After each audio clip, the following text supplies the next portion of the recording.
Hello，大家好，我是 LWH。新版本的神盾勇者被加强了，除了增加技能伤害，还调整了加能量被动。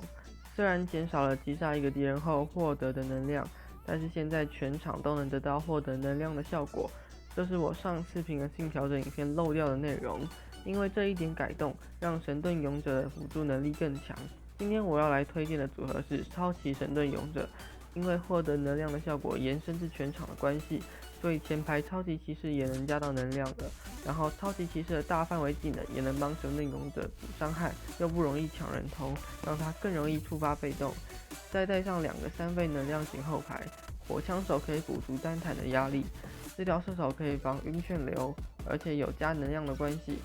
治疗射手甚至可以做到无间断的免疫控制。再加上弓箭手和绝地矿工，除了打后排外，也可以帮神盾勇者削弱中后排生命值，更容易触发被动。那让我们赶快来看看加强后的神盾勇者效果如何吧。第一场对到的是野蛮人王，遇到高伤害的野蛮人王时，超级骑士可以尽快刷出2星和3星，在前几秒可以在更短的时间内晕到更多的人，等于制造出更多的伤害。因为野蛮人王组合的前装牌大部分都比较脆，血量被超级骑士压低一些后，神盾勇者的技能就更容易收到头，然后帮超级骑士和自己加技能。就算野蛮人王组合有很高的伤害，超级骑士多次的晕眩可以很有效的限制他们的输出。就算遇到皮卡超人可以免于晕眩，超级骑士的血量还是能勉强撑过前10秒，但是就是比较极限。万一神盾勇者没有 combo 到，那伤害是绝对比不过野蛮人王的而且也很难放其他后排，因为有野蛮人王就有弓箭手，后排的角色一定会被吃掉，尤其是治疗射手，打出技能前就先没了，而且我们的弓箭手很难打赢他的，所以只能放绝地矿工看能不能打掉他，或是用超级骑士跟他同列才能晕到他，不然到最后连神盾勇者都没有了。不过他犯了很大的失误他的法师放太前面，神盾勇者弹到他，加上弓箭手补刀。甩一次盾，法师就没了在遇到神盾勇者时，尽量把后排和前排拉开，才不会被弹到。然后我这里放了顺水收集器，在这个月里没有国王塔，有很多建筑都有了生存空间，但我还是最喜欢放顺水收集器，最高上限能多拿7费，我觉得效益比其他建筑大。再来就是桑拿桶就比较看组合，如果组合里有闪电法师或神箭射手。除非遇到弓箭手或绝地矿工，可以用桑拿桶拼拼看。然后这个对手好像不太会对付神盾勇者吧，后排太前面了，要不然这套组合打野蛮人王是蛮辛苦的。如果有带弓箭手，后排压力会很大；带皮卡超人的超级骑士很难超到后面，火枪手也没办法击退。带战争天使的超级骑士要带1星，还有火枪手，但就很吃排序，费用高难调整。总之对到野蛮人王基本上就是3-7开。万一对方建筑有真的号角就更难了。虽然神盾勇者可以弹掉号角，但超级骑士大概也撑不到那时候。野蛮人王几乎每次更新都会砍1刀，但是要砍到没地方砍了还是很强势。你觉得野蛮人王还是强吗？还需要再削弱哪里呢？可以在留言区告诉我哦。那我们就3-0赢下第一场吧。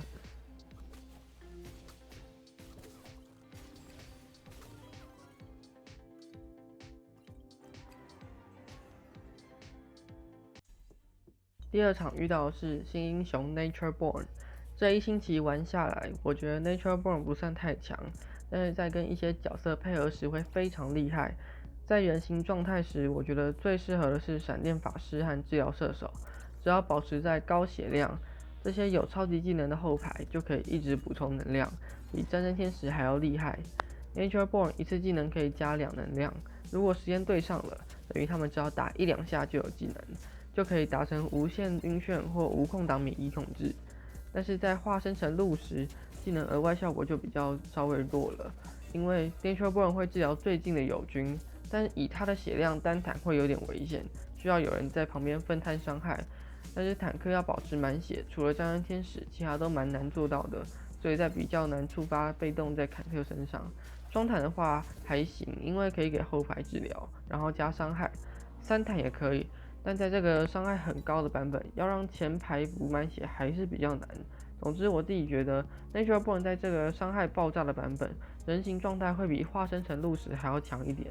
但说这么多 Nature Born 只要碰到了法治和瓦基里就几乎完全没了，因为它的治疗虽然是补6生命值，但是分2次补，一次是3生命值，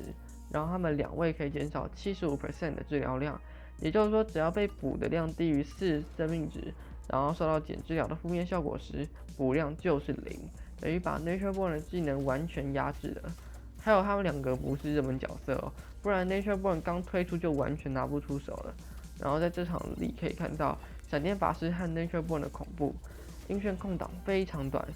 所以遇到晕眩流组合时，如果对方前排伤害不高，可以先刷出治疗射手3星和火枪手2星。如果运气好，神盾勇者有加到技能，效果就跟 Nature Born 一样，可以无空档免疫控制和频繁的击退敌人。火枪手甚至可以把前排推到后面，让神盾勇者可以砍到更多人。但在上一局我放弓箭手是没办法造成很多伤害的，因为都会被补掉，不如放火枪手至少有晕眩效果。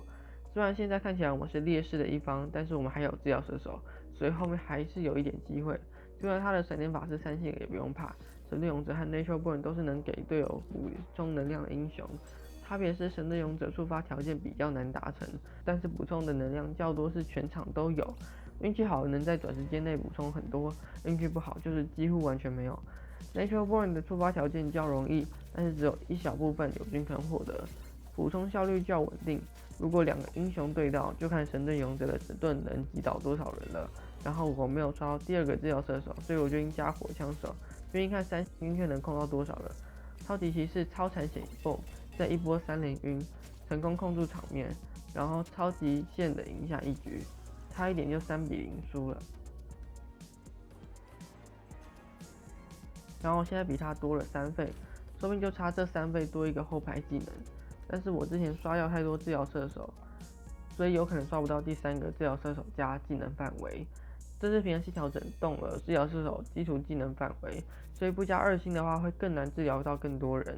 我决定让绝地矿工去扣技能，让治疗射手专门给他解控，其他人就随便看能不能顺便用到了。我猜他应该会被放顺手机器后面。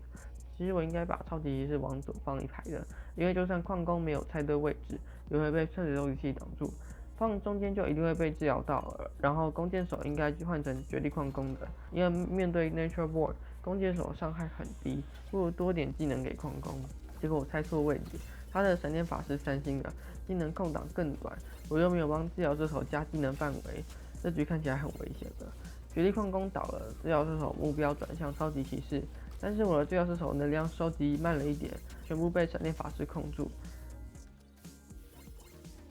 坦克倒了，但是治疗射手开始发挥了，一个免疫控制挡掉一次闪电，神盾勇者击倒弓箭手，再一次技能削弱血量，撑到了咒死时间，最后以生命值获胜。要是少那一次免疫控制，再多垫一次，我这局就没了。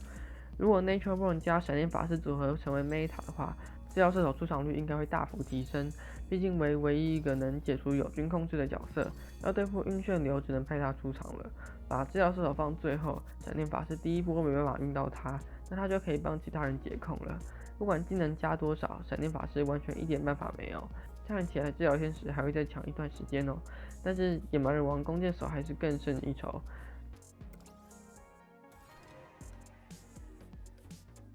这里绝地矿工有猜对位置，但是 Nature Born 加技能很快，绝地矿工才挥一次铲子，闪电法师技能又好了，还好我有治疗射手，但是这场我的治疗射手技能没有对到神盾勇者，加能量的时候治疗射手能量是满的，但有加到火枪手，让超级骑士越来越接近后排，然后他没有治疗射手3晕直接控烂，赢下一场。